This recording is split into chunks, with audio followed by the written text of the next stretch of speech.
আজকে একটা খুবই ইজি রেসিপি দেখাবো আমি একটা স্যান্ডউইচের। তো আমি এটা আনিয়েছি জিরো ময়দা ব্রেড, মানে এখানে শুধু আছে আটা, হোল হুইট যেটাকে আমরা বলি। এবং আমি এখানে একটু সেদ্ধ করে নিয়েছি ডিম, সেদ্ধ করে এটাকে কিন্তু আমি এইভাবে একটু ক্রাশ করে নিয়েছি। তার সাথে আমি এখন এই যে আমার হোল হুইট ব্রেডটাকে একটু সেঁকে নিচ্ছি, একটু বাটার দিয়ে একটু সেঁকে নিচ্ছি। খেতে খুবই টেস্টি হয়। তো একটু মানে টোস্টি একটা ভাব চলে আসে তখন ব্রেডের মধ্যে। তো এই যে দেখুন আমার যে সেদ্ধ করা ডিম, তার মধ্যে আমি দিয়ে দিচ্ছি একটু টমেটো, একটু কিউকাম্বার আর একটু অনিয়ন্স, কুচিয়ে মানে কুচনো এইগুলো ভেজিটেবলস গুলো। তো এখানে দেখুন আপনি এখন নানান ধরনের ড্রেসিংস দিতে পারেন। মানে ধরুন একটু মেয়োনিজ দিয়ে দিলেন। বাট মেয়োনিজ আমি স্কিপ, মানে আমি খাই না আরকি মেয়োনিজটা। কারণ অনেক সময় সেটা জানি আমরা যে খুব একটা হেলদি না জিনিসটা। তো অনেকে আবার অলিভ অয়েল একটু ইউজ করে বা কিছু। বাট আজকে আমি কিচ্ছুই দেইনি।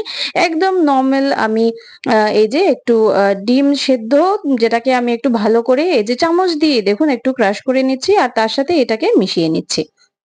এবারে এই যে পার্টিকুলার রেসিপিটা, এটা গরম দিনে আপনার জন্য খুবই ভালো। কারণ হচ্ছে এটার মধ্যে কিউকাম্বারও আছে যা আপনার শরীর বা পেট সব মানে ঠান্ডা রাখবে। আর তার সাথে এটার মধ্যে ডিমও আছে। কি বলে, আপনার যেটা প্রোটিন ইনটেক সকালবেলার এট লিস্ট সেটার জন্য ভালো। এবার এটাকে একটু টেস্টি করার জন্য আমি এখানে একটু দিয়ে দিয়েছি চাট মসালা।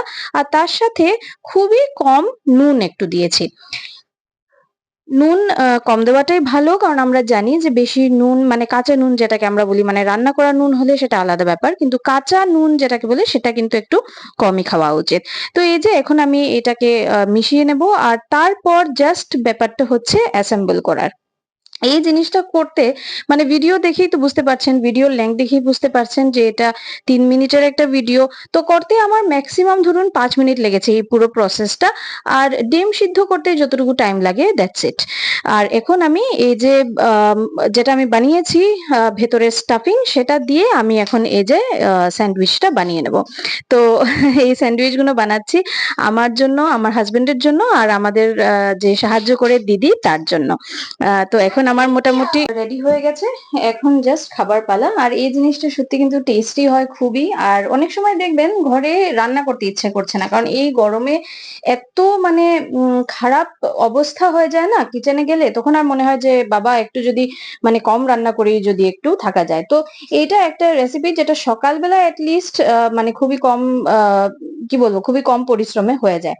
তো এরকম আমার কাছে আরো অনেক রেসিপিস আছে যেগুলো কমপ্লিটলি নো ফায়ার রেসিপি, সেগুলো আপনাদেরকে আমি দেখাবো। যদি ভালো লাগে তাহলে প্লিজ লাইক শেয়ার সাবস্ক্রাইব করবেন। সবাই খুব ভালো থাকবেন।